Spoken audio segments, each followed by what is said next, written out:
Namo Vishnupadaya Radhikaya Priyatmane Shri Srimad Bhaktivedanta Narayana Namine Namo Vishnupadaya Krishna Prastaya Bhutale Srimati Bhaktivedanta Swami Niti Namine Namo Om Vishnupadaya Gaura Prashtaya Bhutale Shri Srimad Bhakti Pradyan Keshivati Namine Namo Vishnupadaya Krishna Prastaya Bhutale Srimati Bhaktivedanta Swami Niti Namine Bhakti Siddhanta Saraswati Tinamini Vanchakalpatarubhascha Kripa Sindhubhevcha Patitanam Pavanebhyo Vaishnavebhyo Namo Namaha Shri Krishna Chaitanya Prabhu Nityananda Shri Advaita Gadadhar Shivasri Gaura Bhaktavinda Hare Krishna Krishna Krishna Hare Hare Hare Ram Ram Rama Hare Hare. So this morning we'll be immersing ourselves in the bhajan that's manifest from the heart of Srila Gaura-kisora Babaji Maharaja. Kothai go premamoyi, Radhe Radhe. And as we see with all our Vaishnav, Sri Rupanuga, Gaudiya Vaishnavacharyas, there is this constant mood of glorifying each other. So this bhajan that has manifest from Srila Gaura-kisora Babaji Maharaja's heart is about the life goal of Srila Raghunath Das Goswami. And we've heard so many times from Srila Gurudev. I know Maharaji, you will speak about the life of Srila Gaura-kisora Babaji Maharaj, but we've heard so much about like his condition of existence in this realm, and how he preferred the stench of the latrine over any of the luxuries or so-called luxuries of this material realm. But by immersing himself and being so detached, this beautiful bhajan manifests, and it's imploring Srimati Radhika to give her darshan and to save his life. Srila Gurudev always gave us direction to follow our guardians of devotion, follow their bhajan, follow their mood, follow their words even. And while there isn't always adequate translation into the English language,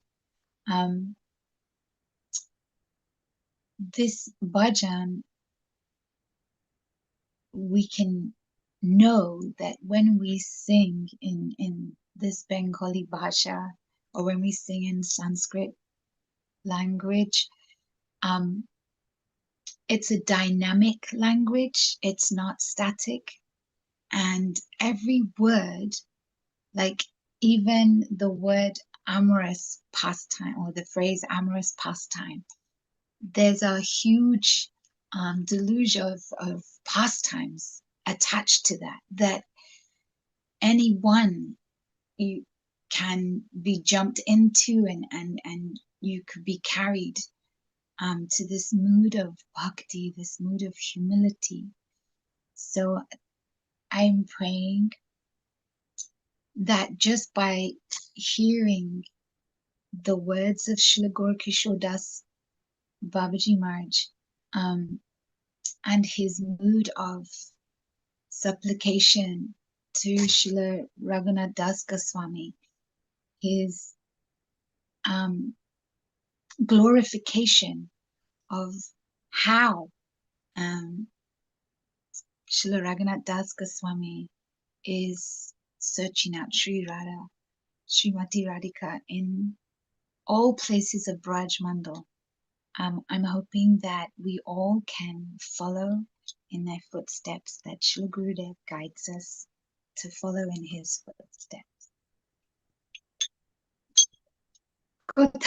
Kothai go prema mohi Radhe Radhe O kothai go prema mohi Radhe Radhe Radhe Radhe go jai Radhe Radhe Radhe Radhe go jai Radhe Radhe Kothai go prema mohi Radhe Radhe Kothai go prema mohi Radhe Radhe Dekha diya प्राण रखो राधे राधे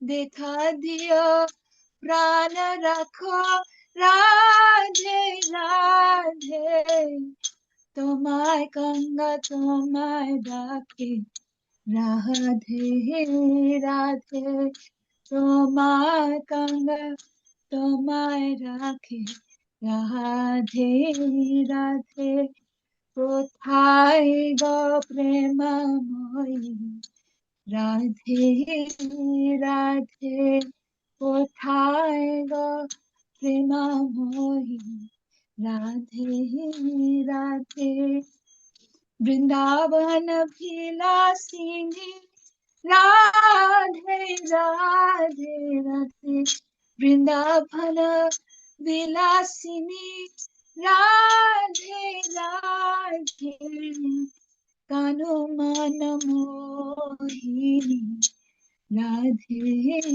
রাধে রাধে কানো মান মোহিনী রাধে রাধে কোথায় গো প্রেমময়ী রাধে রাধে কোথায় গো প্রেমময়ী রাধে রাধে অষ্ট সখী শিরোমণি রাধে রাধে অষ্ট সখী শিরোমণি রাধে রাধে বৃষভানু নন্দিনী রাধে রাধে বৃষভানু নন্দিনী রাধে রাধে কোথায় গো প্রেমময়ী রাধে রাধে কোথায় গো প্রেমময়ী রাধে রাধে নিয়ম করে সদাই রাখে রাধে রাধে গোসাই নিয়ম করে সদাই রাখে রাধে রাধে রাধে রাধে রাধে রাধে রাধে রাধে রাধে রাধে কোথায় গো প্রেমময়ী রাধে রাধে কোথায় গো প্রেমময়ী রাধে রাধে एक बार के कास के सीगाते अबादा के बमसी बाते एक बार के सीगाते अबादा के बमसी बाते राधे राधे राधे राधे राधे राधे बोलो राधे राधे কোথায় গো প্রেমময়ী রাধে রাধে কোথায় গো প্রেমময়ী রাধে রাধে एक पर्दा के निधुवाने अबरदा के कुंज बने, एक पर्दा के निधुवाने अबरदा के कुंज बने। राधे राधे राधे राधे राधे राधे राधे राधे कोथाई गो प्रेममय। राधे राधे कोथाई गो प्रेममय। राधे राधे एक पर्दा के राधा कुंडे अबरदा की श्यामा कुंडे, एक पर्दा की राधा कुंडे अबरदा की श्यामा कुंडे।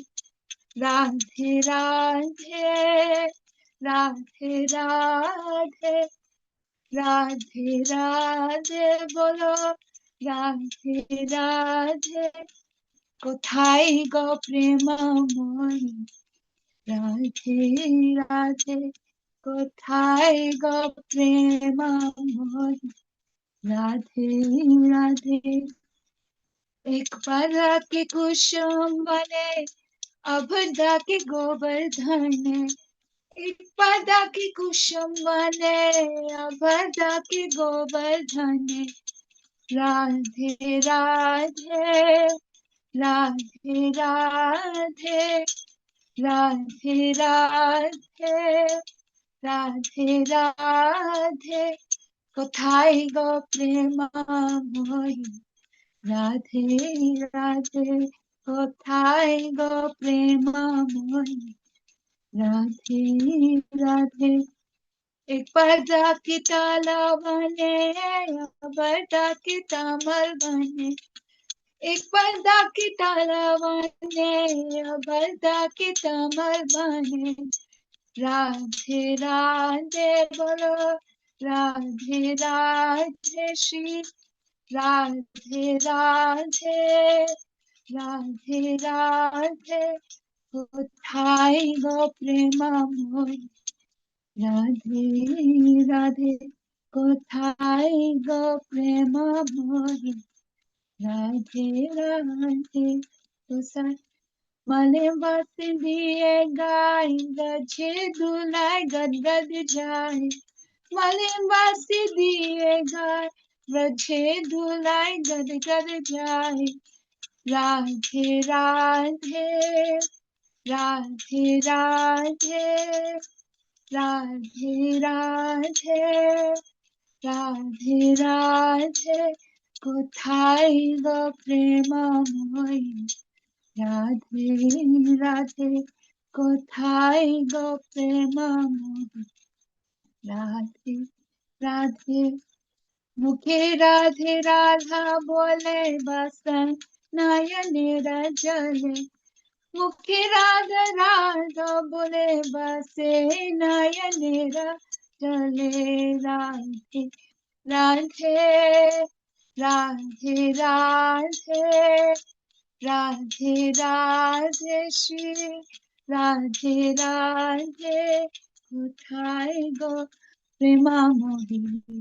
राधे राधे कोथाई गो प्रेममय। राधे राधे वृंदावन कुली कुली तेरे बेरा राधा बोली, वृंदावन कुली कुली तेरे बेरा राधा बोली।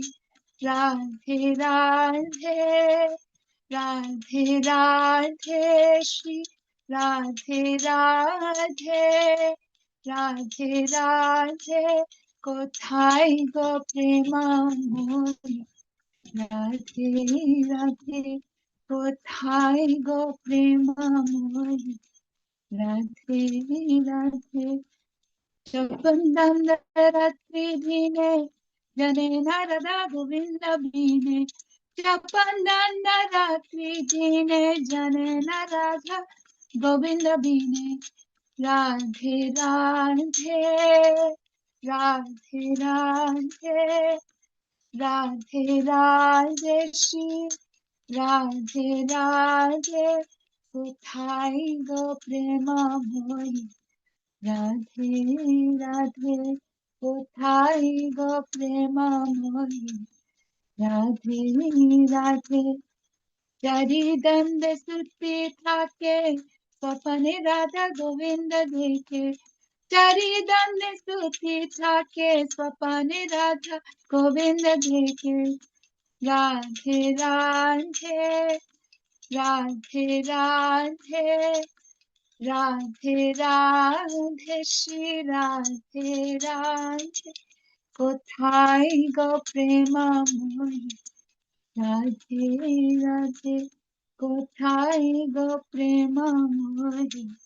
রাধে রাধে রাধে রাধে গো জয় রাধে রাধে রাধে রাধে গো জয় রাধে রাধে কোথায় গো প্রেমময়ী রাধে রাধে কোথায় গো প্রেমময়ী রাধে রাধে জয় রাধে জয় রাধে জয় রাধে জয় শ্রী রাধে জয় কৃষ্ণ জয় কৃষ্ণ জয় কৃষ্ণ জয় শ্রী কৃষ্ণ জয় রাধে রাধে রাধে जय जय जय श्री राधे राधे राधे राधे जय जय जय श्री राधे राधे राधे राधे जय जय जय श्री राधे राधे राधे राधे जय जय जय श्री राधे राधे राधे राधे जय जय श्री राधे राधे राधे राधे जय जय जय श्री राधे राधे राधे राधे जय जय जय श्री राधे शिला गौरा किशोर शिला गौरा किशोर गौरा किशोर शिला गौरा किशोर शिला गौरा किशोर शिला गौरा किशोर गौरा किशोर शिला गौरा किशोर जय जय गुरुदेव गुरुदेव गुरुदेव जय जय गुरुदेव जय जय गुरुदेव गुरुदेव गुरुदेव जय जय गुरुदेव जय जय प्रभुपाद प्रभुपाद प्रभुपाद जय जय प्रभुपाद जय जय प्रभुपाद प्रभुपाद प्रभुपाद जय जय प्रभुपाद गुरु परंपरा गुरु परंपरा गुरु परंपरा गुरु परंपरा गुरु परंपरा गुरु परंपरा गुरु परंपरा गुरु परंपरा निताय गौर हरि बोल हरि बोल हरि बोल निताय गौर हरि बोल निताय गौर हरि बोल हरि बोल हरि बोल निताय गौर हरि बोल निताय गौर प्रेमानंदे हरि हरि बोल Jai Jai Jai Shri Shri Guru Gauranga Gandharvika Giridhari Shri Shri Radha Radharaman Shri Radha Vinod Bihari Shri Radha Madan Mohan Radha Govinda Radha Gopinath Ki Jai Jai Nityalila Bhavishta Om Vishnupadasta Tatsat Sri Simad Abhaya Charnaravinda Bhakti Vedanta Swami Maharaj Srila Prabhupada Ki Jai Jai Nityalila Bhavishta Om Vishnupadasta Tatsat Sri Srimad Bhakti Vedanta Narayan Goswami Raj Ki Jai Jai Nityalila Bhavishta Om Vishnupad Asto Tat Sat Sri Srimad Bhakti Pragyan Keshav Goswami Raj Ki Jai. Jai Nitilita Bhavishta Om Vishnu Pad Asto Tat Sat Sri Srimad Bhakti Siddhanta Saraswati Goswami Prabhupada Ki Jai. Mahabhagavad Srila Gaura-kisora Das Babaji Maharaj Ki Jai. Jai Shri Sachitananda Bhaktivinoda Thakur Ki Jai. Vaishnava Sarvabhauma Srila Jagannath Das Babaji Maharaj Ki Jai. Gauravira Charja Srila Baladev Vidyabhushan Prabhu Ki Jai. Srila Vishwanath Chakravarti Thakur Ki Jai. Shri Narottam Srinivas Shamananda Prabhu Traya Ki Jai. Shri Krishna's Kaviraj Goswami Prabhu Ki Jai. Shri Rup Shri Sanatan Bhakta Raghunath Shri Jiva Gopal Bhakta Das Raghunath Sat Goswami Prabhu Ki Jai. Shri Sarup Damodar Roy Ramananda Adi Gaura Parshavini Ki Jai. Namacharya Shaharas Thakur Ki Jai. Prem Zigaho Shri Krishna Chaitanya Prabhu Nityananda Shri Advaita Gadadhar Shivas Adi Gaura Bhakta Vrinda Ki Jai. Shri Antardeep Mayapur Sri Mantardeep Kodumadeep Madhudeep Koladeep Rudadeep Janradeep Modadumadeep Rudadeep Amakashinavadeep Dham Ki Jai. Shri Shri Radha Krishna Gopa Gopi Gogovardhan Dvarasvanatmaka Shri Bhaj Mandal Ki Jai. Shri Bhadravan Bandiravan Bayavan Lohavan Mahavan Madhuvan Talavan Kamudavan Bahulavan Brindavan Kandiravan Kamyavan Ki Jai. Shri Vrindavaneshwari Vishabhanu Nandini Shrimati Radharani Ki Jai.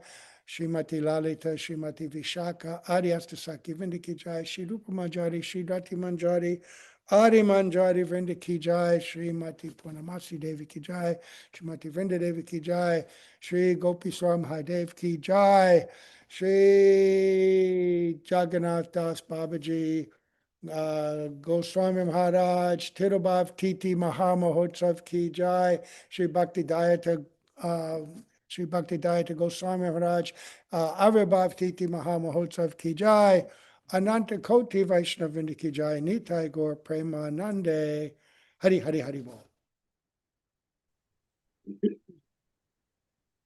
अज्ञानतिमिरन्धस्य ज्ञानञ्जनशलाखया चक्षुरुन्मिलितं येन तस्मै श्रीगुरवे नमः।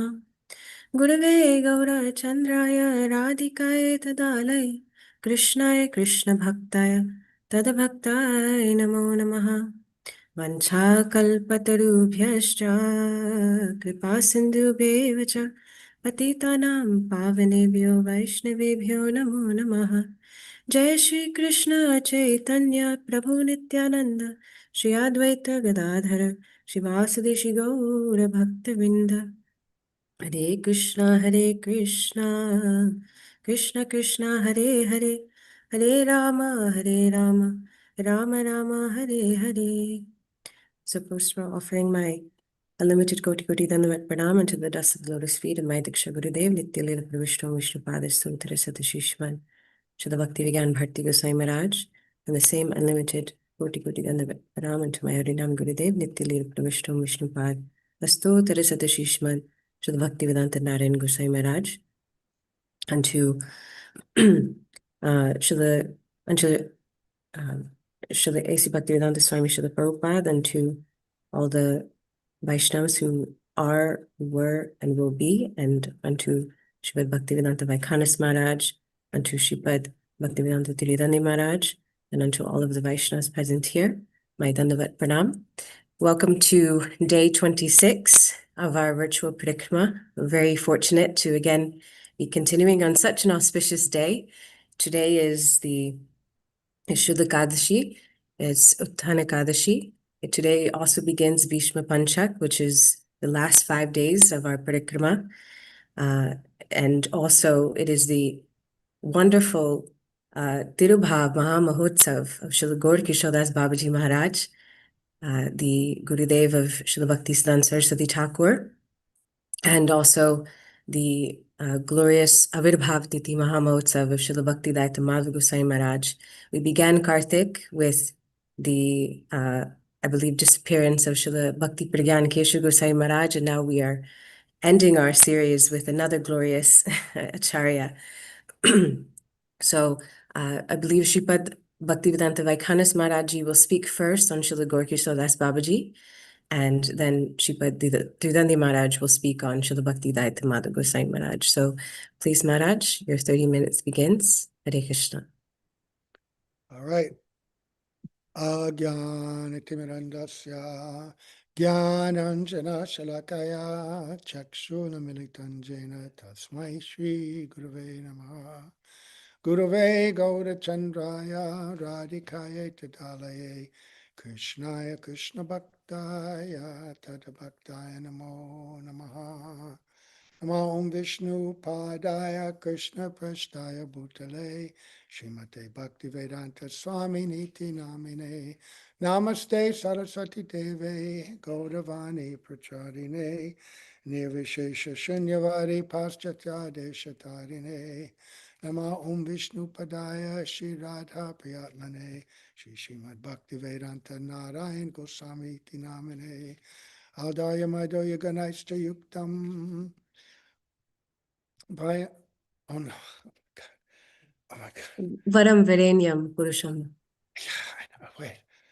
I'm so absorbed, I've been like, anyway. Adaya Madhya Ganashta Yuktam, Varanyam Purusham Mahantam, Narayanam Tam Shirasana Mami. Very appropriate. I've been reading this biography of Gaura-kisora Babaji Maharaj and all these subtle instructions about the various impurities and hypocrisies and how these anarthas manifest in our heart and we hide them in so many ways and the necessity for absolute dependence and humility. So very appropriately, while offering obeisances, apparently so-called offering obeisances, the pranam mantra just flies out of my head to show me what a fool I am, Anyway, thank you, Didi. So, Maharaj is very quiet today, your voice. is it? Is anybody else experiencing that? I hear Maharaji, but I also have my headphones. Yeah, it's very low. Very low, yeah. Well, I don't know what to do. Let me check the sound. I think it's all.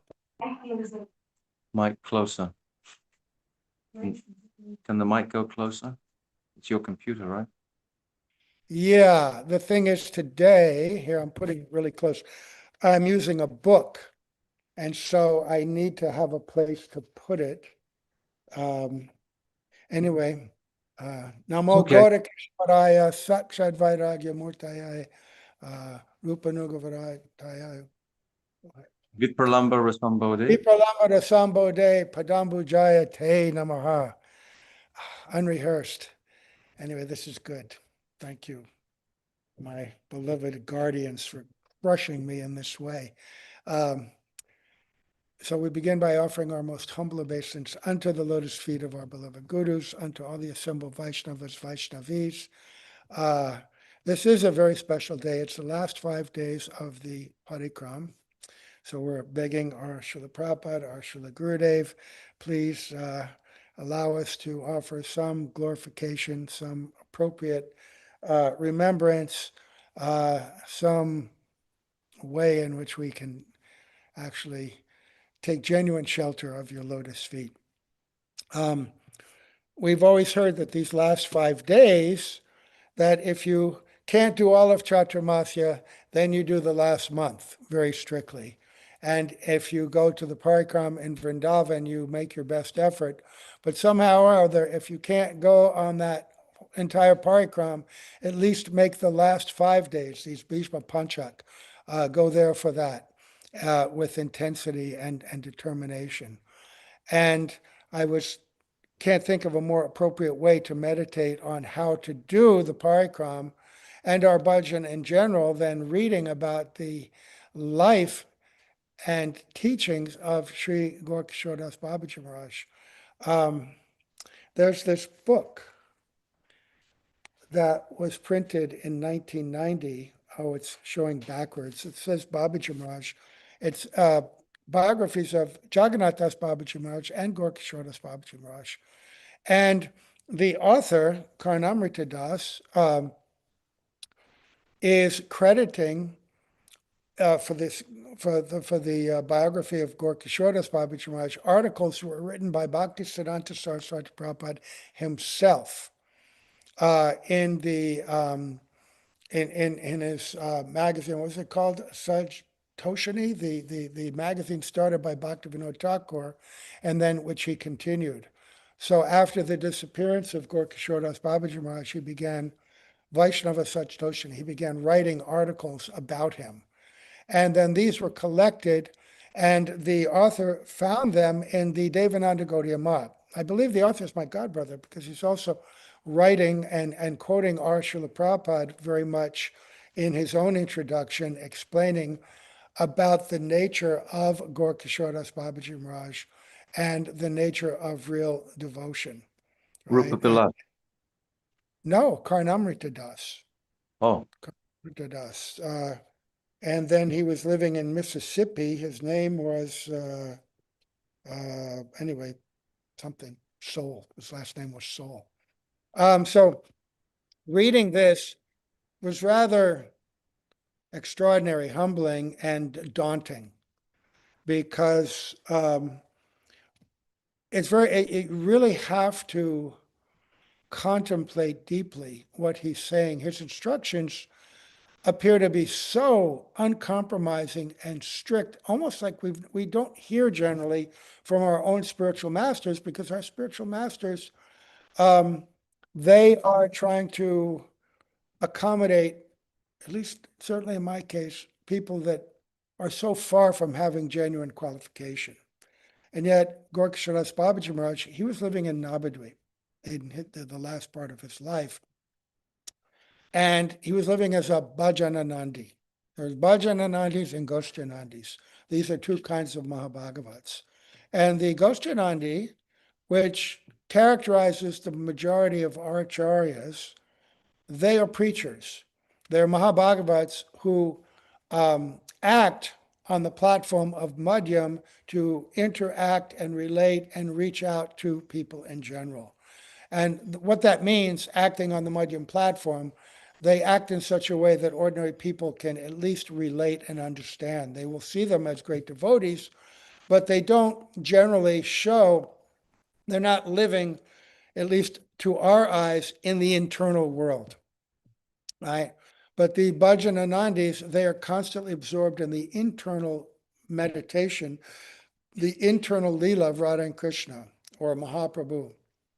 And so sometimes the way they interact is so extraordinary and so different than what we know and what we can understand. And so it can be greatly perplexing. And during the time of Babaji Maharaj, as well as the current time, there are many people who adopt the outward appearance of a Babaji. They take the Babaji initiation, which means that now you are dedicated full-time to the practice of hearing, chanting, perhaps studying, but no connection with the outside world, completely dependent internally on Radha and Krishna, not caring for one's own maintenance or anything, right? But there are many people who adopt that who are still filled with anarthas. To be Babaji in the genuine sense means to be absorbed on the level of Bhav Bhakti. You read in Jaiva Dharma how Vijay Kumar accepted that role as Babaji very late, much later in life. And then in his last days, how he actually lived in Jagannath Puri, just in the way that we just alluded to. Whereas Brajanath, who was also highly advanced, also had come to the level of Bhav Bhakti, was instructed, being younger, to go back to Navadvip and engage in householder life, perform his bhajan very strictly, right? But to practice appropriately for the example of people in general, right? And to set the example of behaving perfectly within Varnashram, but according to the inter-tenets of Vaishnav conduct and Vaishnav aspirations, right?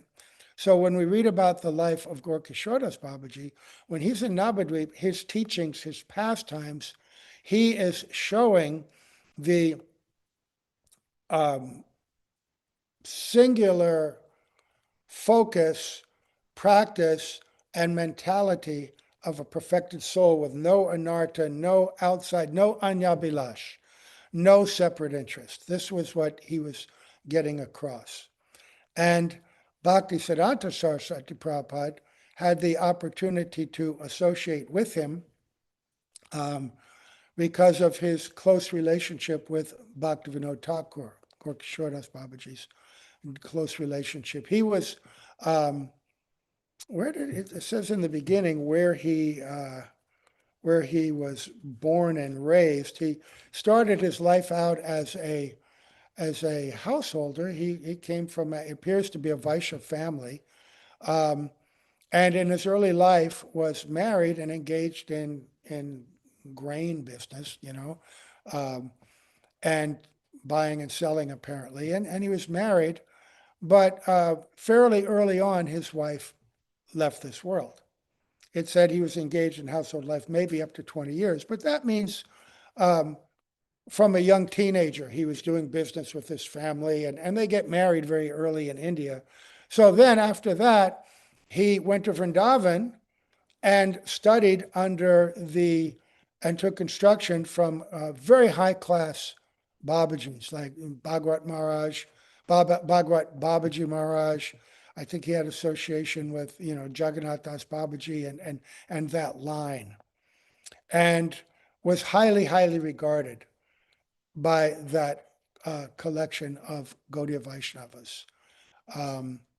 And that group were the ones that had the connection with the more ancient Gaudiya Vaishnavas, from the time of Vishwanath Chakravarti Thakur, Baladev Vidyabhusan. They were in the early 1700s, and Jagannath Das Babaji, he was in the middle 1700s all the way almost into the early 20th century. So Gaura-kisora Babaji was connected with him, as was Bhaktivinoda Thakur, and that was the link between those Babajis who were preserving the very deep teachings of our line, but within their hearts, and within those who were practicing on that very high level. So Gaura-kisora Das Babaji was like that. And his later years, after 25, 30 years in Vrindavan, he was instructed to go to Navadvip, right? I believe by his Babaji guru, Bhagavat Maharaj, maybe Jagannath Das Babaji. Anyway, he went to Navadvip, and there he had the opportunity to associate with Bhaktivinoda Thakur, and these two were kindred spirits. And ironically, he saw Bhaktivinoda Thakur as his Shiksha guru, but it stated that Bhaktivinoda Thakur took Babaji initiation from Gaura-kisora Das Babaji after he had full-time retired at Svananda Sukhada Kunj, right, for doing his own deep bhajan. But in any case, Gaura-kisora Das Babaji liked to go and hear from Bhaktivinoda Thakur, his discourses on the Bhagavatam, and so many others. And in the Jaiva Dharma, we get stories of how the Babajis, the highly advanced Babajis, would come together and discuss very high-level topics, right? And you have to think that that was very much similar to how Gaura-kisora Das Babaji Maharaj, Bhaktivinoda Thakur, Bhaktisiddhanta Saraswati Prabhupada would also go, and the kind of discussions that they would have and the emotions and moods that they would exhibit internally.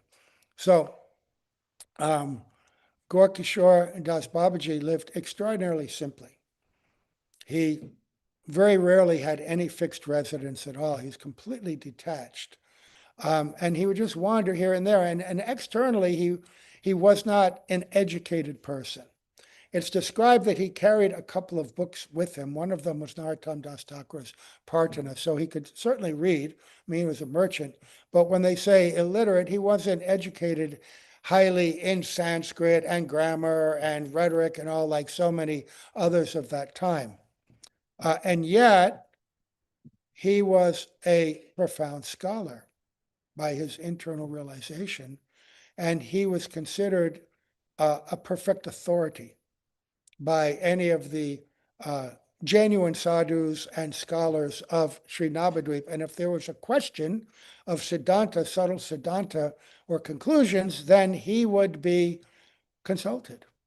He would be consulted. And sometimes it's described that he would, in his wanderings around, he might be hearing a discourse on the Bhagavatam, Bhagavad Saptaha. And if he happened to hear something inappropriate, he would stop and go in and correct it. Right? He had perfect realization because he was a witness and a participant in these pastimes, right? Whereas so many others of us, not me, but others may be great scholars and be able to tell stories and repeat very nicely, but that doesn't qualify you in any way, shape, or form to give genuine discourse. And there are many descriptions how he revealed the difference between the appearance of genuine Vaishnav qualities, right? Vaishnavata, the appearance of it, and one who is actually situated in that, right?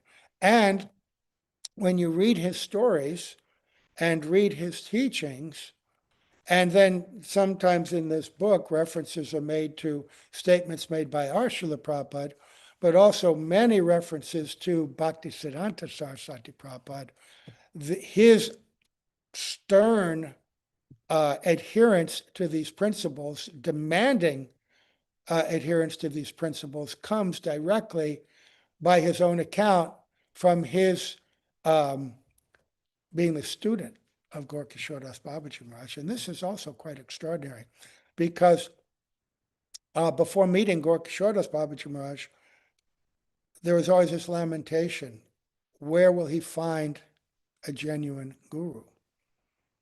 And you might think, well, he's the son of Bhaktivinoda Thakur. Bhaktivinoda Thakur gave him shiksha constantly.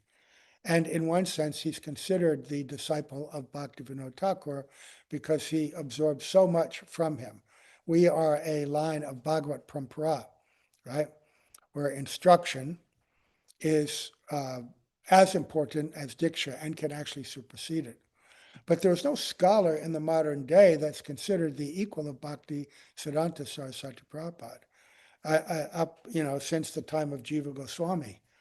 And yet he took so much inspiration and developed unflinching faith in Gaura-kisora Babaji Maharaj, who externally appeared to be practically illiterate. But in the words of Bhaktisiddhanta Saraswati Prabhupada, I don't know where it is in this book. I've been going through this book in all kinds of different places, but he has said that in that person of Gaura-kisora Babaji, he said that I needed a guru who was perfect. And he said, if I had seen any trace of any anartha, or at any time in his behavior, character, or life of even a moment's deviation from constant absorption and engagement in pure service, I couldn't have accepted him.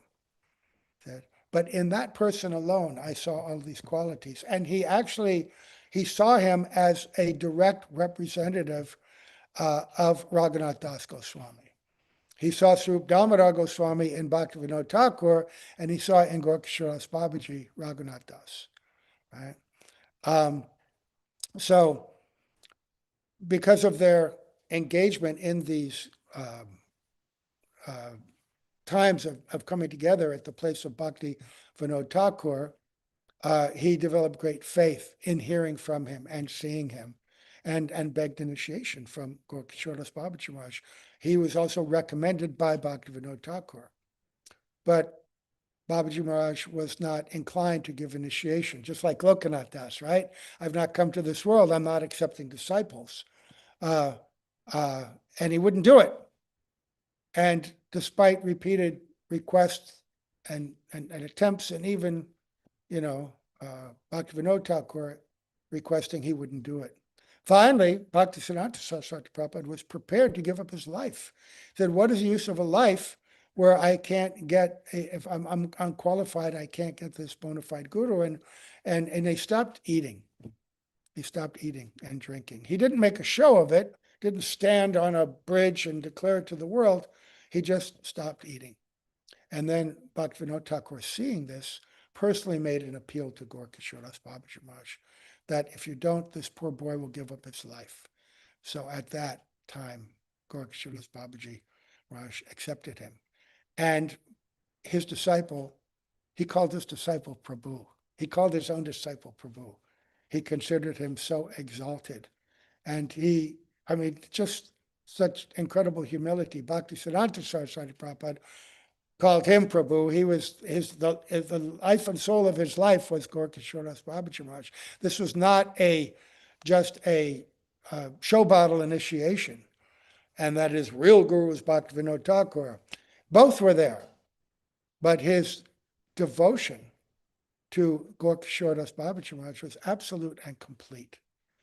And thus, he wrote all these amazing stories about the pastimes of Gaura-kisora Babaji Maharaj, and that's what these books are.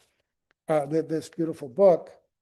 I wonder if they've reprinted it. This one's all beat up, and this book is like 35 years old, and the pages are falling out. But there are stories that would take hours and hours, and since I only have 6 more minutes, I'm just Maharaj, going. actually, I started the timer just as you were starting your Mangalacharan, so you have about 9 minutes left. Okay, 9 minutes. I'll just read a few stories. And when I read them, hear them in a way to understand that his instructions were of a very high, subtle, and rare nature. Our gurus in the modern day are instructing highly unqualified people, and at least me, we're just beginning our devotional practice. And so they're setting the foundation and the groundwork for the practice and the development of a culture that will bring the whole world into bhakti. Gaura-kisora Babaji Maharaj's instructions are specifically for those people who want to understand the highest and purest practice of bhakti in the Dham, and if you've given up everything else, especially people who wanted to call themselves or be Babajis. And so he would give these extraordinarily, it seems sometimes harsh and fearsome instruction, but it was all for helping us understand how high and rare real bhakti actually is. So let's see. Here's something. Let's see. Yeah, okay. Unlawful imitation and wickedness. Remember, this is written by Bhaktisiddhanta Saraswati Prabhupada, now translated. There was no space. Oh, it's preceded by a story about how he demanded to live in a latrine.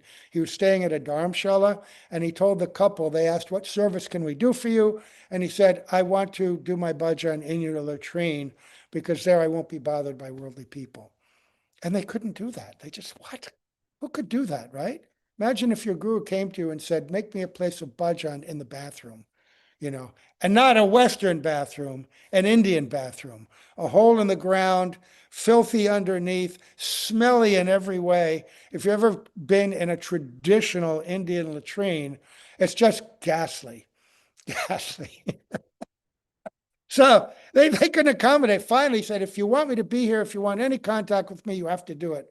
They said, oh God, okay, we'll do it. But they took a latrine and they cleaned it totally, redid it, made it spotless, and then he would live in there, right? And later on, this was that same place that Bhakti Brankeshwar Maharaj went to meet with him, but that's another story. But so there was no place in the latrine to accommodate more than one person. Babaji Maharaj used to bolt the door from the inside and chant the holy name of the Lord. Adjoining the privy was a dilapidated chamber. A man named Madhu moved into that room, had the roof repaired with tin, and began to chant in imitation of Babaji Maharaj.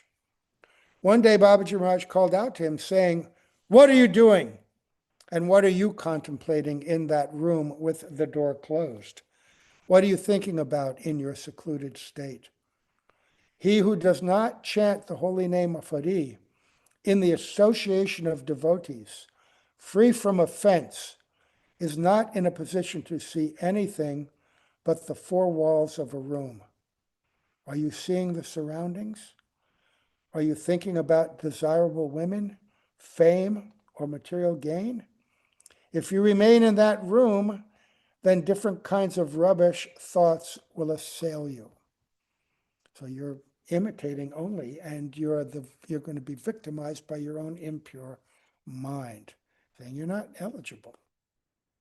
Sri Gaura-kisora, although physically blind, then demonstrated his capacity for seeing by disclosing Madhu's hypocrisy. He informed the hypocrite that he was cognizant of all his secret acts, how he had stolen the money and food which was left for Babaji Maharaj by others, and how he had gone to various places in Navadvip to indulge in illicit intercourse with women. Why was he really associating with Babaji Maharaj? This is a very specific, narrow example, but it points out to other people who may associate in the environment of a temple, in an ashram, in an institution, and externally perform the limbs of bhakti, but have separate motives and secretly are also doing illicit activities. Right? So what happened? But this is in the Dham, and those who did that in his association experienced grievous reaction. So then, eventually, this imitator became the victim of a serious disease. He became so ill that after a few days, his friends had to come and carry him away to his house. It has thus been demonstrated how, as a result of offenses committed by the imitation of a Mahabhagavat, one eventually falls down. Imitation of a Mahabhagavat. Do we need to explain that I don't think so. Just contemplate it. He taught, are you accepting? Anyway, think about it. He taught how worldly people, under the pretense of religious activities, experience only the seeming pleasure of sense gratification, which is compared to living in stool. Srila Babaji Maharaj displayed these pastimes with a view to instructing his followers. So this is Saraswati Prabhupada explaining this. Now there's another one, okay? Scholarship. A brahmachari named Ayatra Punya approached Srila Gaura-kisora Babaji and requested him to allow him to perform bhajan in his association. Srila Babaji Maharaj advised him, you should desist from committing offenses at the lotus feet of Vaishnavas and engage yourself in chanting the holy name in the association of pure devotees. The brahmachari heard this instruction, but was disinclined to follow it. Without informing Babaji Maharaj, he went to Radhadesh. That's the place of Ekachakra, where Nityananda was, right? And introduced himself there as a disciple of Srila Bhaktisiddhanta Saraswati Thakur and begged money, saying that it was for getting instruction in the Srimad Bhagavatam. Upon returning, he began to study grammar with a learned scholar. He thought that if he could become literate, then he would be respected. He considered that because Srila Babaji Maharaj was illiterate, he could not be very advanced. One day, say, oh, I have a PhD. What are you? You didn't even graduate from college. Does this have any connection with real bhakti? One may have a PhD and use it appropriately, but are we doing these things for the appropriate motive, or is it separate? Gurudev used to say, don't bother going to these universities. Go to the University of Hari-katha Thakur. Get that degree. Right? So one day, he considered that because Srila Babaji Maharaj was illiterate, he could not be very advanced. One day he visited Babaji Maharaj and was told, you are studying grammar, and Babaji Maharaj is speaking this, in order to get women and material position. Hearing this, Ayach replied that he had no such evil desires, but he simply wanted to learn grammar so that he could understand the Srimad Bhagavatam. Reasonable answer. He might have even thought that, because anarthas lying in the mind are very hard to uproot, especially by the person who has them. That's why we need guru. Srila Babaji Maharaj attempted to help him again and told him, "You have been to West Bengal and saw how the reciters of the Puranas make their living by reciting the Bhagavatam. Therefore, you have become greedy and want to fill your begging bowl. If you desire your actual welfare, give up your offensive greed and engage yourself sincerely in worshiping the Lord." The foolish brahmachari once again ignored the good advice of Babaji Maharaj. On yet another occasion, the brahmachari came to Babaji Maharaj and prayed, "Please be merciful to me." Srila Babaji Maharaj was silent for some time, and then he said, "You are thinking of earning your livelihood. Do not try to fulfill your desires in that way." No one present at the time could understand to what Babaji Maharaj referred. When the would-be reciter left, Babaji Maharaj told those present, "He is having illicit intercourse with a widow." He then instructed everyone for their benefit, saying, "Do not persuade others to commit sinful activities. And if desires other than devotional service arise in your minds, please come to me before acting and allow your minds to be changed." By this instruction, Srila Babaji Maharaj indicated that illicit sex is the most abominable and forbidden act. He who externally behaves like a sadhu, but secretly has illicit intercourse, commits an even more heinous sin. And there are many, many stories in here where he describes practicing bhakti while still having those desires, right, in the heart, and not vigorously trying to purify them. And he said, you won't get anywhere until these anarthas are uprooted. So those are just two brief pastimes. If we had time and read more, you would begin to be able to see more and more how his intention was to uproot all of the anarthas, hypocrisy, the demon Bakasura, the hypocrite practicer, the crane standing on one leg, completely quiet, looking like a sadhu, like a yogi, but in the mind thinking, where's a fish? Where's a fish? Secretly looking with its eyes for a fish. And when the opportunity comes, Putana, false guru, being a false guru. So many subtle things, remarkable. So this is his day. When we were in Vrindavan, we would spend hours, and Gurudev would instruct us to hear about these things for many, many hours. We're just tasting them, but pray to Gaura-kisora Babaji Maharaj, because he is particularly suited and lived to set the example and inspired in the heart of Srila Saraswati Prabhupada and our own Guru Maharaj to write about this concept so that we can understand you can't get to bhakti as long as these things are there.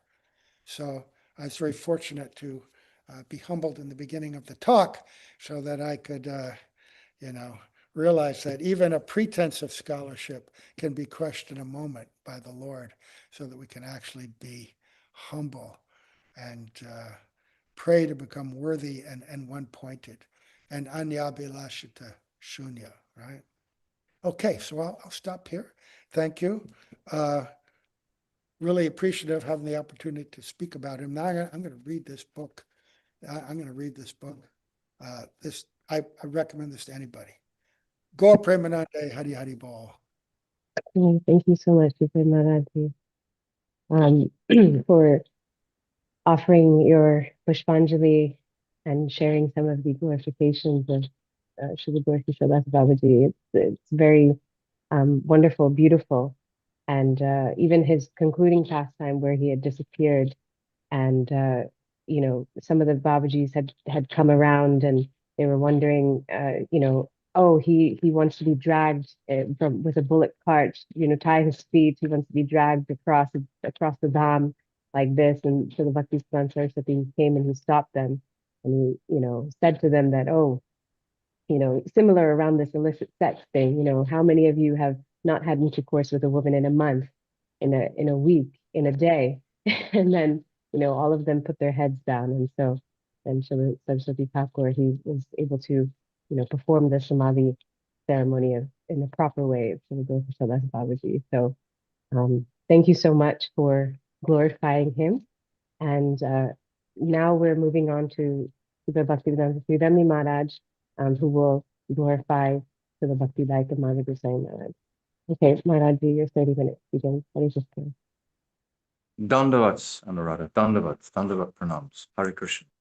Guruve Gauda Chandraya Radhikaya Tadare Krishnaya Krishna Bhaktaya Tada Bhaktaya Namo Namaha. And first of all, offering millions and millions of Dandavat pranams unto the lotus feet of my most beloved Gurudev, Nityalila Pravishta Om Asto Tadasara Shishimat Srila Bhaktivedanta Narayan Goswami Maharaj. And the same again, millions and millions of times unto the lotus feet of our most beloved Nityalila Pravishta Om Asto Tadasara Shishimat Srila Bhaktivedanta Swami Srila Prabhupada. And all our divine Rupanuga Guru Varg and all the Vaishnava and Vaishnavi devotees of the Lord, my Dandavat pranams to all of you.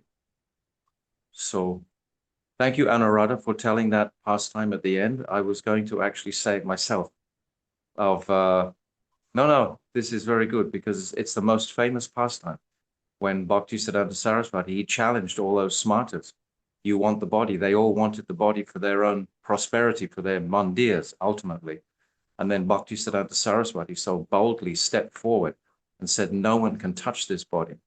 As you said, and if they've been contaminated in any way for 6 months, and then 3 months, then 2 months, and then there was a policeman standing by, he said, how will you know who's telling the truth and who's not? And Srila Bhaktisiddhanta Saraswati said very loudly, I will know. And they all became intimidated by this. And then he took the body. He said, I am his only disciple.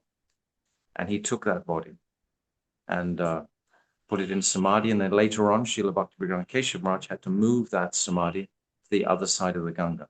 So as Sripad Vaikanis Maharaj was saying, there are many, many pastimes connected with Srila Gaura-kisora Babaji. But he certainly gave us a very nice flavor and mood of Srila Gaura-kisora Babaji. And I'm thanking him very much for his presentation tonight. It's very, very enlivening, very good. But today I'm going to speak about Bhakti Dvaita Madhava Maharaj, who personally I wasn't particularly aware of at all until just a few years ago when I came in contact with Bhakti Vigyan Bharati Goswami Maharaj. And it's only through Srila Bhakti Vigyan Bharati Maharaj that I've understood that who this really monumental personality is, this very great stalwart disciple of Srila Bhaktisiddhanta Saraswati. His history is revealed, I'm sure many of you have this beautiful book, Volcanic Energy. And it's describing constantly about his volcanic energy. He was born in a very, very high-class Brahmin family. And his father left this world when he was quite young. So he was basically brought up by his mother. And there's a beautiful description here, just to appreciate what is the nature of good sanskars. There's a description here. Let me just read it. It's very beautiful. His mother was called Savalini Devi, was very devotional and highly inclined to serve sadhus. This is his mother. The nature and quality of Bhakti Dvaita Madhava Maharaj, what he's famous for, what he's known for, is his tremendous generosity, his tremendous mood of Vaishnava Seva. He would be always searching for the Vaishnavas, how he can serve them. Throughout his life, he would support them in so many ways, financially, if they were stressed for that, or with their health, etc., in any sort of way. He was somewhat like the cement between all the different sannyasi godbrothers when Srila Bhaktisiddhanta Saraswati left this world. He didn't have a temple himself initially, and he would go to all the other festivals of all the other sannyasis, Srila Bhakti Rakshak Shira Maharaj, Srila Bhakti Birankesha Maharaj, Srila Bhakti Pramod Puri Maharaj, Srila Bhakti Vaikanis Maharaj, so many different personalities, and he would frequent all of their festivals and support them financially. And because he was a very large, imposing personality, he carried natural authority with him. His mood was very charismatic, how it's being described. So he would attract many followers later on when he took that position of guru. He didn't want to take that position, but he took that position. So really the character of Srila Bhakti Dvaita Madhava Maharaj comes through today. This is what I appreciate. There are many instances of his immense seva, but his character, which initially from birth was formed by his mother, of course, and his father, born in a Vaishnava family. So Saivalini Devi was very devotional and highly inclined to serve sadhus. She maintained me, her only son, by residing in the house of her brothers. Because she was a devotee of the Lord, she would always make me listen while she recited from the scriptures and would daily have me memorize a few verses from Bhagavad Gita. As a result, I could recite the entire Bhagavad Gita from memory by the age of 11. Additionally, she would regularly narrate and teach the essential teachings of other scriptures to me, and I thereby learned them by heart. The impression my mother's devotional practices left on my heart became the impetus for me to take up the spiritual path later in life. Taking birth in the home of a devotee is the greatest boon. Srila Bhaktivinoda Thakur writes in his Kirtan.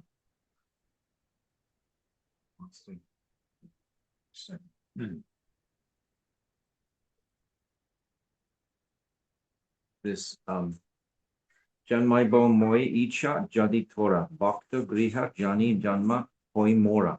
O Lord, if you desire for me to again take birth in this world, then may I be born in the home of your devotee. So he is an example of this. Nowadays, because of the influence of Kali Yuga, people are uninterested in teaching their children about spiritual matters, and they unfortunately consider such matters to be a waste of time. We must request people, especially the devotees, to train their children in such a manner that they receive a permanent spiritual benefit by developing attachment to Nitya Dharma and one's eternal duty. The heart of a child is like clay, which takes shape according to the potter's expertise. So this example is given in his own life, how much from his childhood he was trained. And throughout his early years, before he even met Srila Bhaktisiddhanta Saraswati, he was always thoughtful for other people. There are so many examples given where his deep concern for others. As a student, he would collect different books that students needed to study. And he even went to the extent of making a library to invite those students who weren't able to afford particular study books into his home, or he would even send them to the students. He had this mood of sympathy and compassion from birth. This is not something that was acquired by his association with devotees, etc. So we see, obviously, he is coming from another world, ultimately. Srila Bhaktisiddhanta Saraswati was told by Chaitanya Mahaprabhu personally when he had that darshan, that sakshat darshan, after he'd been chanting his billion names vow, then the Panchatattva manifested, and Srila Bhaktisiddhanta Saraswati inquired at that, how will I serve you in the capacity that you are requesting? I have no men or no money. And then Mahaprabhu's mood was manifesting, saying, I will provide your facilities and I will provide the men that will come to you. And Srila Bhaktisiddhanta Saraswati is often known to be quoted, oh, my Mahaprabhu has sent this personality. He would say this about many of his followers. Many of Mahaprabhu's followers, of Srila Bhaktisiddhanta's followers, were extraordinary luminaries in their own right, like Srila Bhakti Rakshak Sridham, like Bhakti Pragyan Keshav Goswami Maharaj, like Srila, like the Maharaj himself. Who else? Anuradha, can you think of other people? There are so many. Srila Bhakti Rakshak Sridhar Maharaj, Srila Bhakti Swarup Siddhanti Maharaj, our Srila Yes, Prabhupada, Srila Bhakti yes, Pramod Puri Maharaj. yes. Our Srila Prabhupada, also Srila Pramod Puri. All of these persons, so many personalities. And amongst all of these personalities, when the Gaudiya Math fractured, and due to their discord between Ananta Vasudev and Kunjabi Hari, then the home that Srila Bhaktisiddhanta Saraswati had made for all his followers fractured and broke. And many of those followers, they left their traditional home of the Chaitanya Bhagavat, the Bagh Bazar Mutt in Calcutta, and they formed their own mutts. And there's a very interesting, I'm jumping ahead a little bit, because there's so many teachings here about his mood and his characteristic of giving to the devotees, serving the devotees. This mood was imbibed by Srila Bhakti Vigyan Bharati Goswami Maharaj. I've met many of Srila Bhakti Vigyan Bharati Maharaj's disciples now today. They also carry the same mood of Vaishnava Seva. Each personality in our line, they carry unique individual gifts to the world. Srila Bhakti Vigyan Bharati Goswami Maharaj, for example, has told us specifically to honor the Vaishnavas on their Tirabhava and Abhibhav days, their appearance days. And this will increase our bhakti and give us knowledge of these individual personalities. This is why today we are celebrating his appearance day, because Srila Bhakti Vigyan Bharati Maharaj has guided us in this regard, that we should take seriously these Abhirbhavs and Tirabhav days. Practically every week, there are 2 or 3 or 4 or 5 personalities we can celebrate. And it gives us, as practicing sadhaks, a great excuse, a great reason to glorify these personalities. And if we don't know so much about these personalities, then we can, on that particular day, like today, we can find out more about their natures and characteristics. So Srila Bhakti Dvaita Maharaj was so favorable to all the Vaishnavas. When the Gaudiya Math fractured and all these different personalities went in their separate ways, he was circulating amongst all of them and attending all their individual festivals, etc. And he was keeping that association alive by his involvement. So this is a photo of Bhakti Dvaita Maharaj is on our left, the taller person, and on the right is Bhakti Vaikanas Maharaj, who is his sannyas guru. This was the guru that he chose, requested to please bestow this sannyas ashram on him. Initially, he didn't want to take sannyas. He was by nature the embodiment of this Trinada Pi Sunichena. By nature, he was like that. Even though he had all these illustrious qualities, but by nature, he wasn't pushing himself forward in that capacity.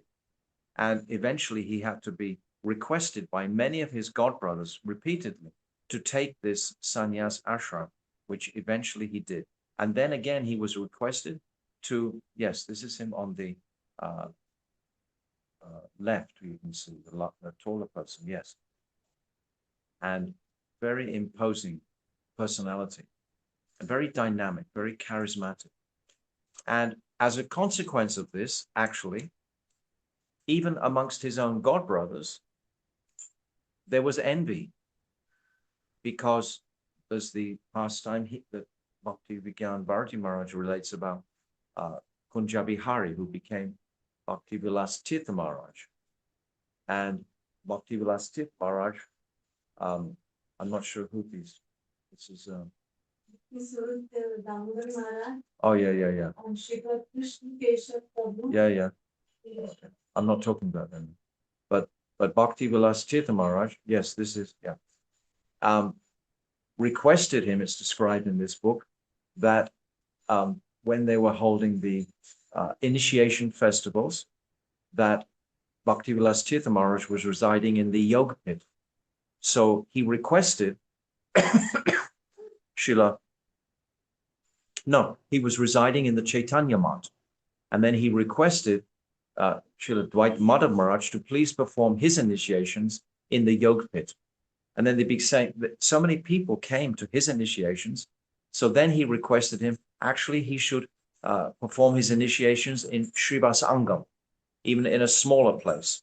And then he was gradually being pushed out by the other sannyasis because they could see by his power of his teachings, etc., he was attracting so many young men. And this rippled their egos, whatever. But this is what is described in the history here. So this is always what happens, just like with Srila Bhaktivedanta Swami Srila Prabhupada, when he made such an impression in the Western world, he had his own god brothers who became somewhat envious of his remarkable, miraculous success. They couldn't tolerate. So it's very interesting in comparison to the teachings we're hearing about Srila Gaura-kisora Babaji Maharaj today, simultaneously, that his reverence to humility and to be expelling any idea of pratishta from our focus and hearts. And in his own life, Srila Gaura-kisora Babaji Maharaj exemplified this. And Srila Bhakti Dwight Madhav Maharaj, he also exemplified this move. He was like of the other side of the scale, so to speak, someone who was very attractive. Like Srila Gaura-kisora Babaji Maharaj was very simple in his bhajan.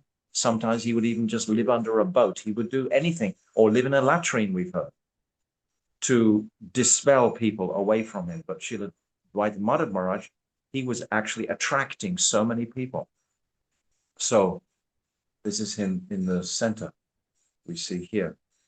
But there's a pastime here connected with this, which I want to describe, that I think is very instructive for us today, about when the Gaudiya Math actually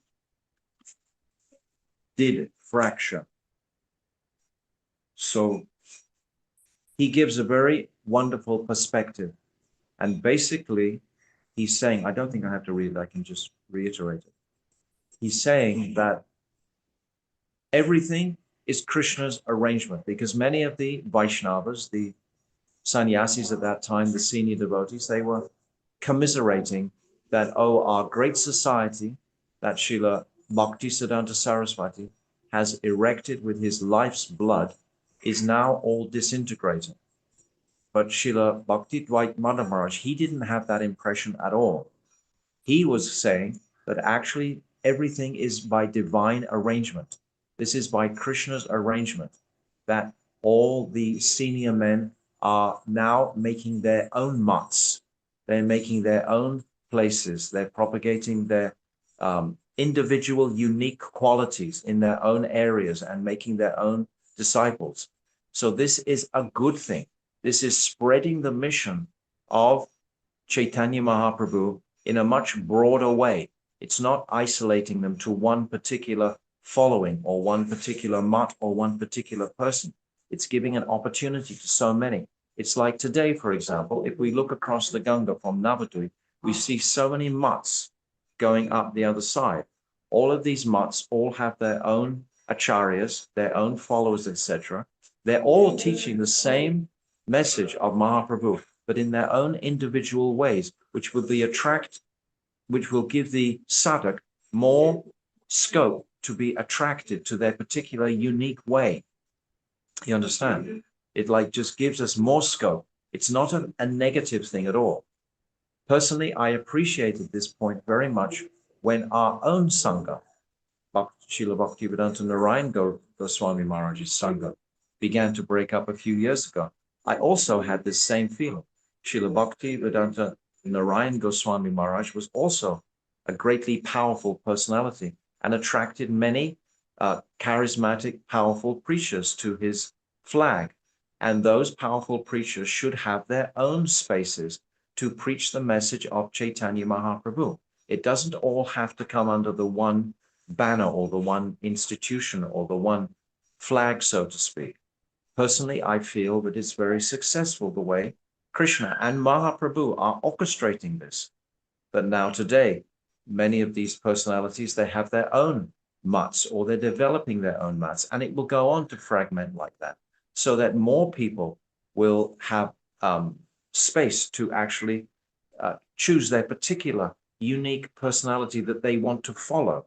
It doesn't have to all sit under the teachings, always sit under the one umbrella, but the personalities who propagate those teachings don't have to. So Srila Bhakti-Dvaita Maharaj, he explained like this to all these sannyasis. And Srila Bhakti Vigyan Bharati Maharaj, he comments on this. He says, in this regard, I have first-hand experience. Srila Prabhupada had sent Pujapad Madhav Maharaj, then known as Hayagriva Brahmachari. Oh no, so sorry, that's it. Yes.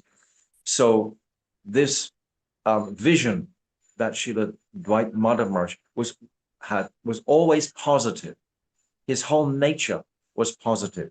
Even though his Guru Maharaj's apparent institution was collapsing, he was feeling very positive about that and encouraging all the different sannyasis to that end, that they should feel empowered in their own separate situations to continue the teachings of Srila Bhaktisiddhanta Saraswati. But there's many examples of how Srila Dvaita Madhav Maharaj is described as that having that volcanic energy. Srila Bhakti Rakshak Sridhar Maharaj, he describes, he says, Srila Prabhupada used to describe Pujapad Madhav Maharaj as having volcanic energy. The apparent endpoint of our attempts to serve Srila Prabhupada was for him a beginning point of fresh endeavors. My personal opinion, this is Srila Bhakti Rakshak Sridhar Maharaj describing, my personal opinion is that he is comparable to none other than Srila Vakreshwara Pandit, an associate of Sriman Mahaprabhu, who could dance continuously during kirtan for 72 hours without becoming fatigued. So he's describing Srila Bhakti Dvaita Madhav Maharaj he's comparing him to Vakreshwara Pandit, because Srila Bhakti Rakshak Sridhar Maharaj, who's sitting here in the picture behind the microphone, and next to him is Bhakti Dvaita Madhav Maharaj at a program. And Srila Bhakti Rakshak Sridhar Maharaj describes they were sent to, I think it was Madras. No, they were sent to the place of Rai Ramananda Sangvad on the Godavari River. They were sent here to acquire a property for Chaitanya Mahaprabhu's footprints to be installed. And he was sent with Dvaita Maharaj and Srila Bhakti Rakshak Sridhar Maharaj. The two of them were sent to find some land, to buy some. They searched solidly for 3 days.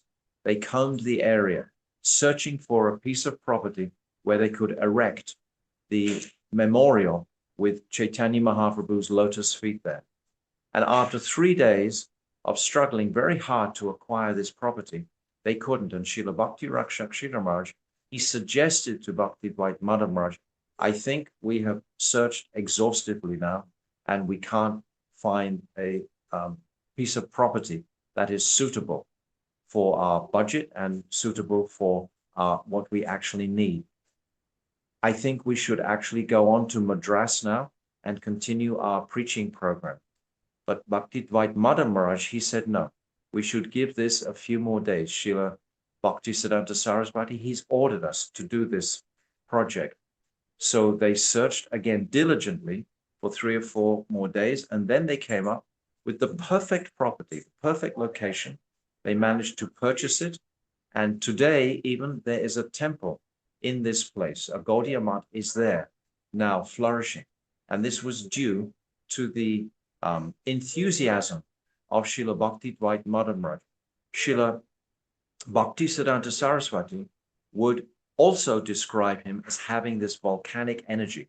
Whenever he had completed one task that he was designated to achieve, he would immediately return to Srila Bhaktisiddhanta Saraswati, who even within the first 5 or 10 minutes of their meeting again, and his congratulating him on completing that one project, he would initiate another project to him.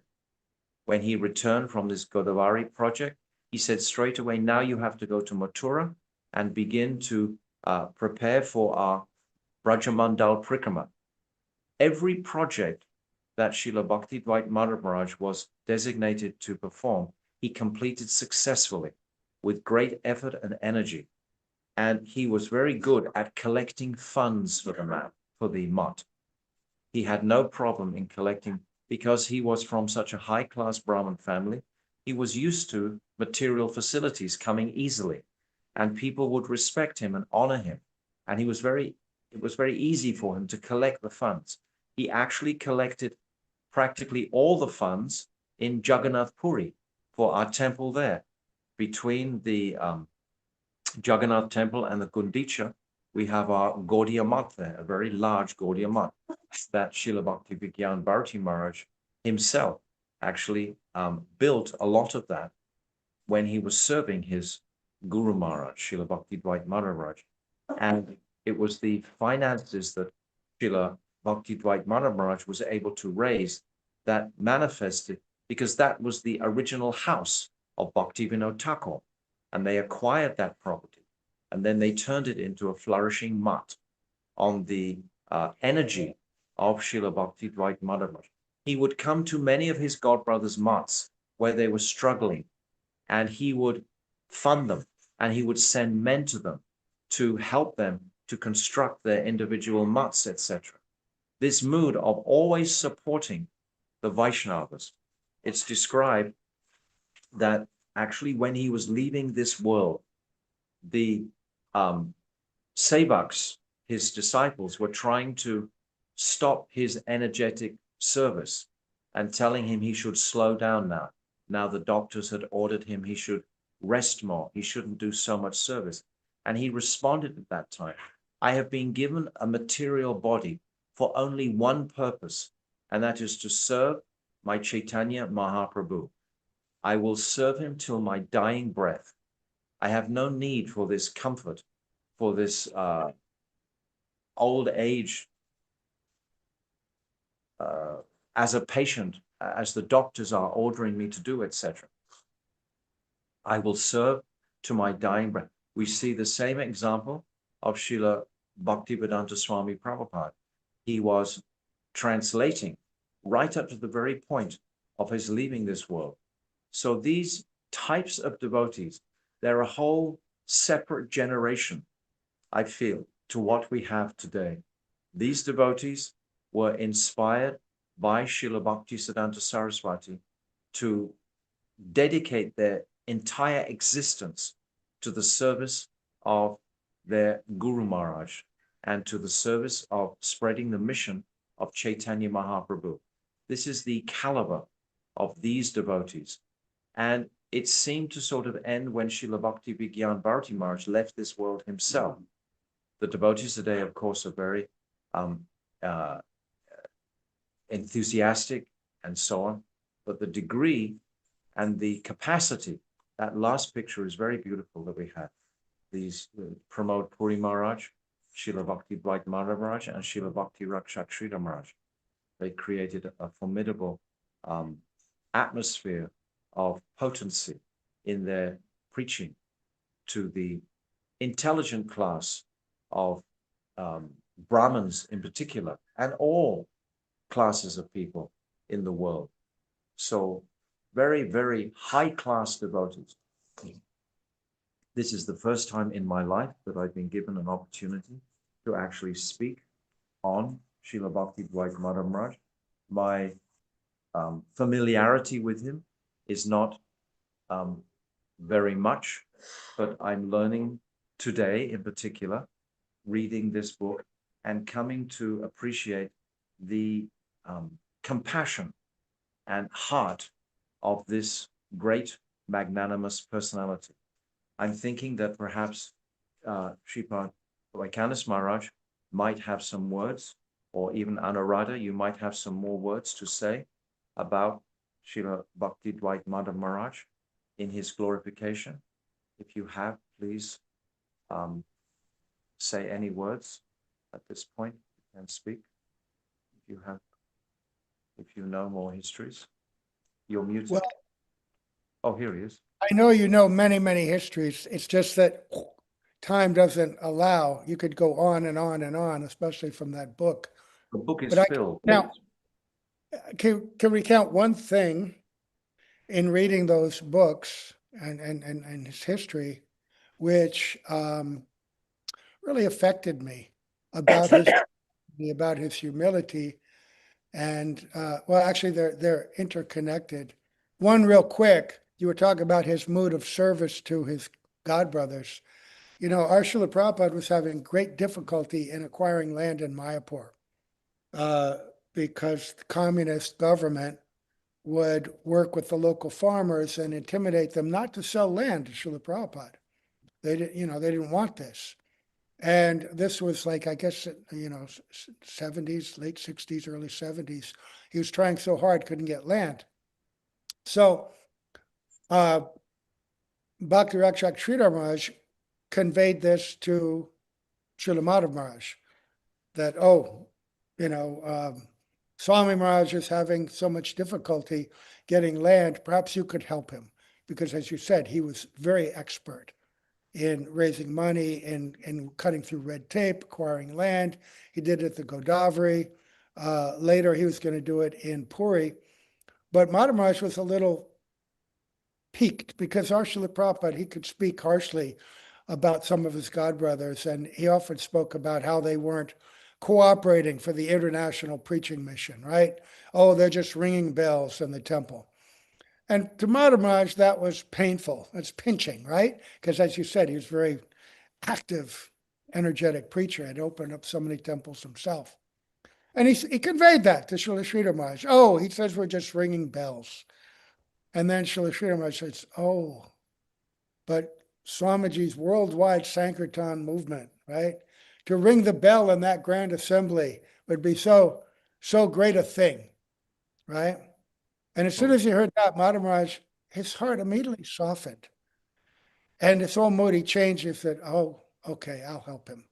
And by his efforts, they were able to acquire that first land, right? So even though there was some disagreement, and that's going to happen in any family, his heart was so full and his depth of devotion to the mission of Saraswati Prabhupada, and he realized, oh, this must be done.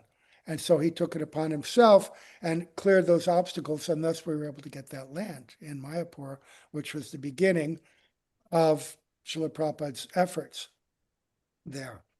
And there's a story that one time, I can't remember what city it was, but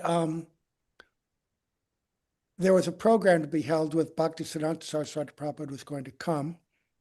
And I think they may be the installation of deities of this temple, but anyway, it was a big festival. And Srila Sridhar Maharaj and Srila Dayata Madhav Maharaj, they arrived there about a week in advance. And maybe you read this story. And when they got there, the temple president was really disturbed, the commander, Mat commander.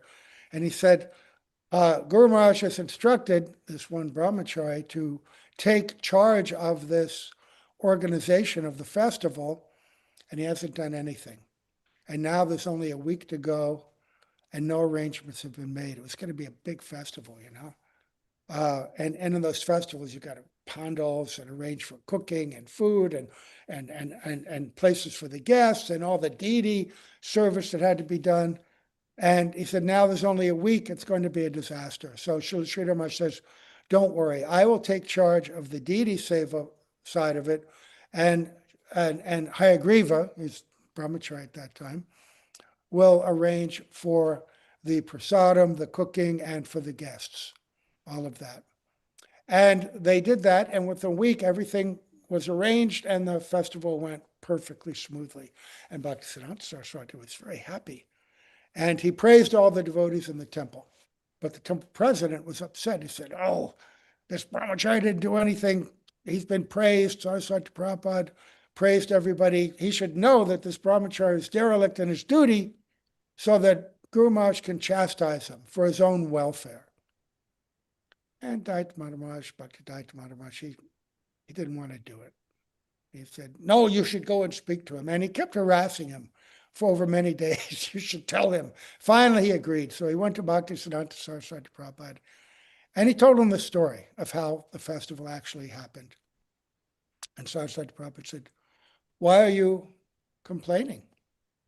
This is all your service. In Vrindavan, Srimati Radharani does all service. She does everything. If someone wants to come and help her, she'll let them. Otherwise, she does everything herself, and she's very happy to do this. You should also think in the same way. You begin this service, what do you care who did or did not? You accomplished it very wonderfully, and it's all your service. So years later, when when the godbrothers came to him and requested him to acquire the property that had previously belonged to Bhaktivinoda Thakur in Puri, right? What is it, Grand Avenue, Grand Road? And in Puri, the land mafia is really brutal, very difficult to deal with. And they said, you please somehow or other acquire this property, and then we will help you in building the temple. We'll all help contribute. So with great difficulty, he did acquire the property. And when they were doing the initial excavation, when they dug up, it began to smell like flowers and beautiful fragrance. And they found a deity, and so many signs, of that place. It's where Bhaktisiddhanta Saraswati Prabhupada was born. So they wanted that. And then over many years, he built this magnificent structure. We've stayed in that. It's a beautiful temple, very well made, in the style. He had a certain style. He liked to make them out of those kind of granite rocks. There's one in Hyderabad like that also that we visited.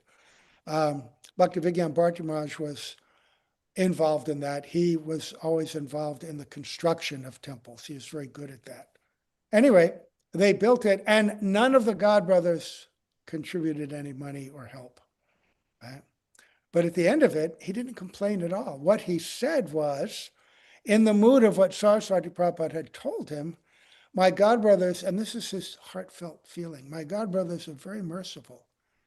They could have taken up so much of the service, but they allowed me to have it all. So no resentment, no feeling that he'd been let down. My godbrothers are so merciful to me that even though they could have helped, they let me have the entire service. I'm so indebted to them. So on both sides, if they needed help, he would give it unflinchingly, without any consideration.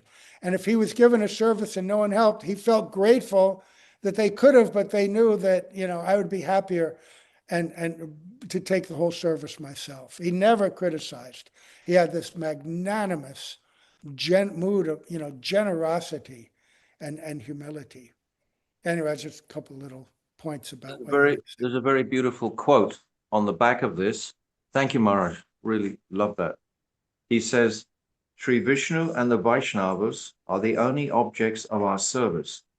If I am able to serve only one of the two, then I will choose to serve the Vaishnavas, even if I have to take out loans to do so. If I happen to leave the world before repaying the loans I had taken to serve the Vaishnavas, then I will happily take birth again to repay them and enthusiastically take on even more loans in order to remain in their eternal service. My constant prayer is that I may eternally maintain this consciousness without deviation. Even he has to come back and repay the loans again and again. He's happy to do that. Same mood as what you're just relating now. The same mood. His life was one of magnanimity. He was constantly giving, constantly serving the Vaishnavas.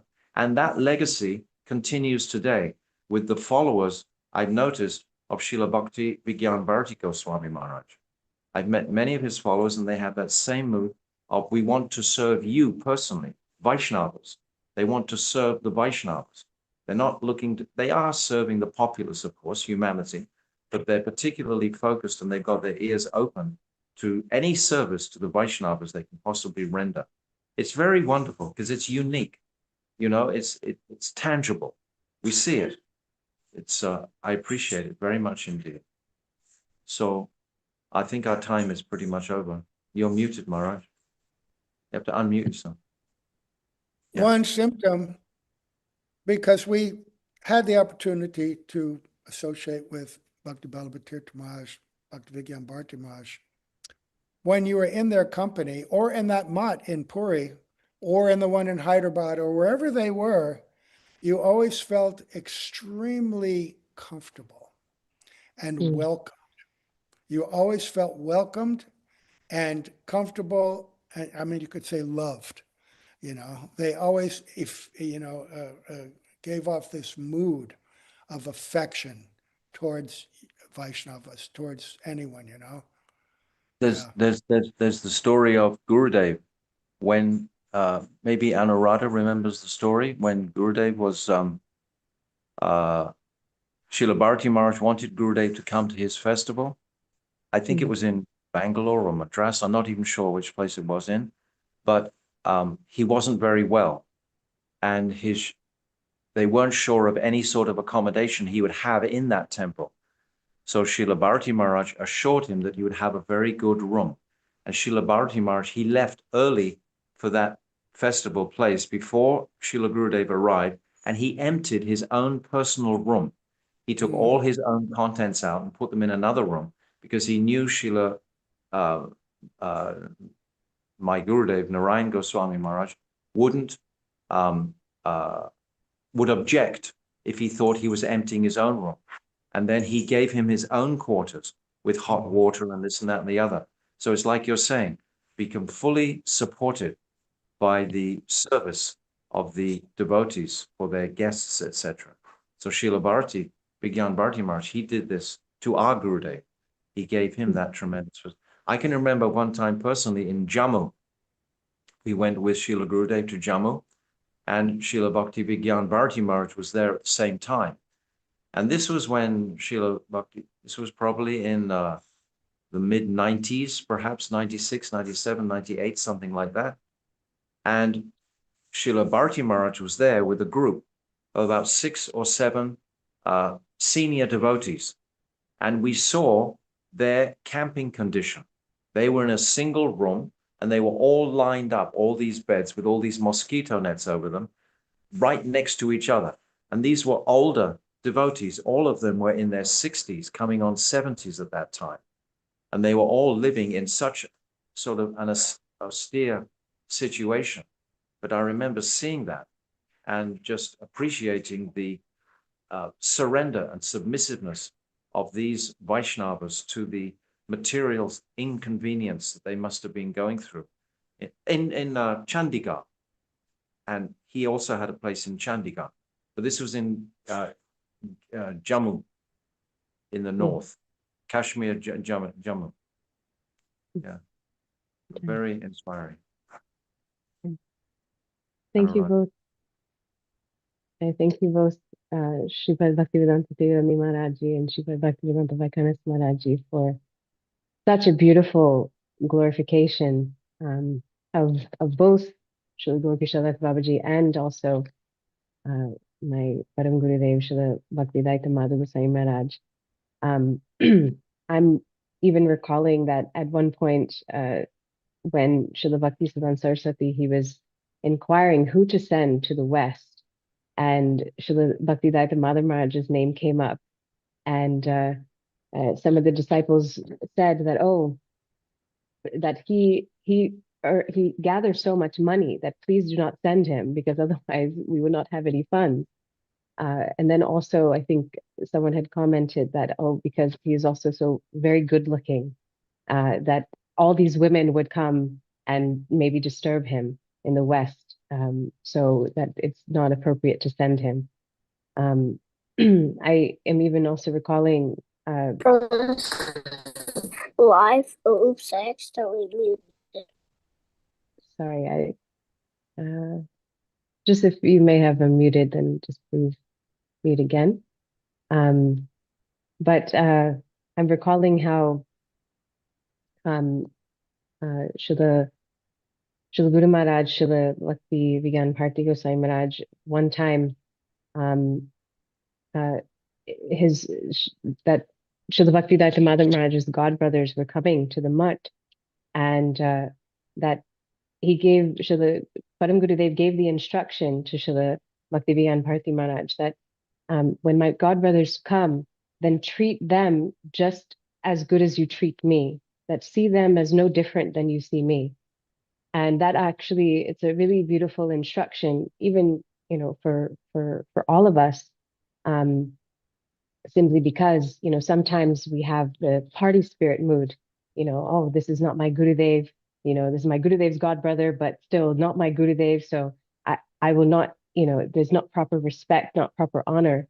But this was something very very prominent in the life of Srila Guru Maharaj, that he served so many of the godbrothers of Srila Bhaktivedanta Madhav Maharaj, and so and he treated them all like his own Gurudev, and thus we all are aspiring to try to do like this, to try to serve Srila Gurudev, Srila Guru Maharaj, and all of our Guru Parampara and all of our Sannyasigan, all of the Vaishnavas in this way, and seeing no difference in a non-sectarian mood.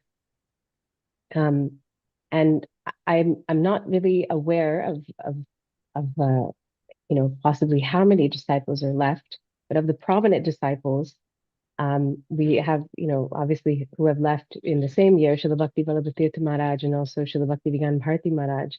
However, still residing is Srila Anirudh Babaji, and he is in Rajasthan, and he just at the very start of Kartik, he just celebrated his centennial year. So he is now 100. So we're very, very fortunate to still have him, a representative of Srila Bhaktivedanta Madhav Maharaj. So, so anyhow, thank you both so much for your beautiful glorifications. And just to close the closing kirtan, Damayanti Didi, could you please unmute? And just before Didi sings, tomorrow's day 27. Again, we're continuing on in our virtual parikrama, and we're entering into the concluding days. So please, everyone, come back tomorrow. And Varshana tomorrow. Huh? Varshana tomorrow. Going to Varshana. Is it Varshana tomorrow or a rest day? I think it's Varshana tomorrow. I think it's Varshana, and then the rest day after. And we have 4 sannyasis speaking. Oh, wow, yes.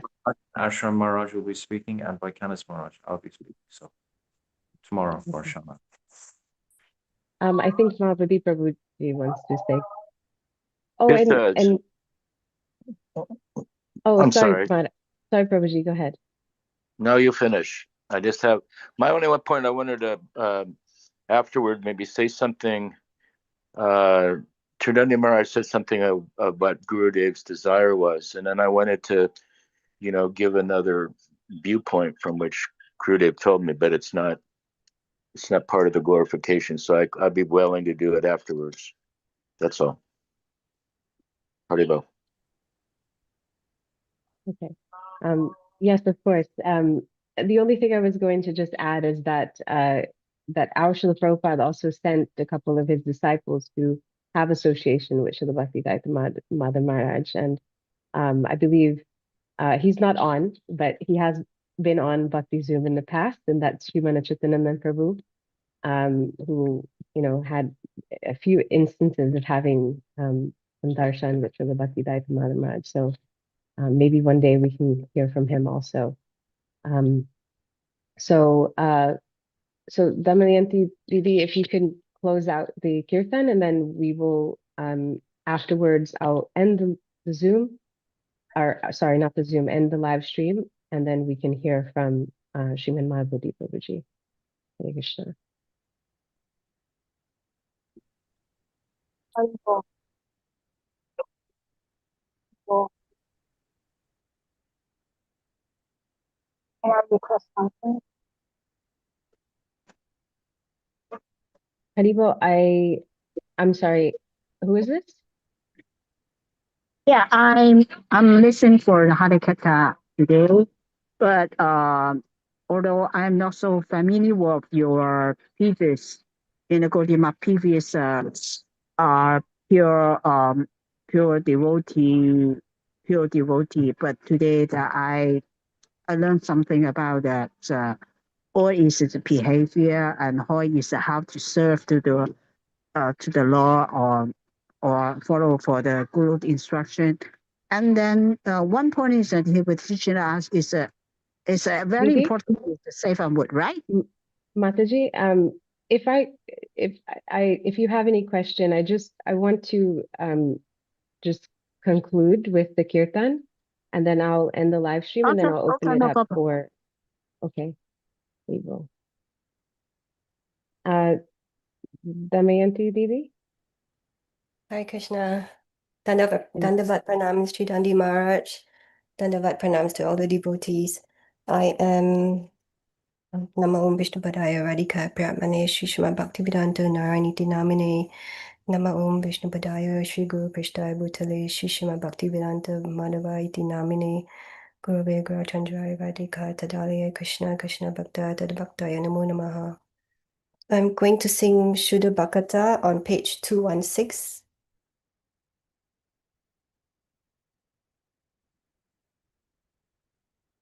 Shuddha Bhakata Charana Renu Bhajana Anukula Shuddha Bhakata Charana Renu Bhajana Anukula Bhakata Seva Paramasiri Premalati Karamula Shuddha Bhakata Charana Renu Bhajana Anukula Madhavatiti Bhakti Janani Jatani Palana Kori Madhavatiti Bhakti Janani Jatani Palana Kori Krishna Vasati Vasati Boli Parama Adare Bari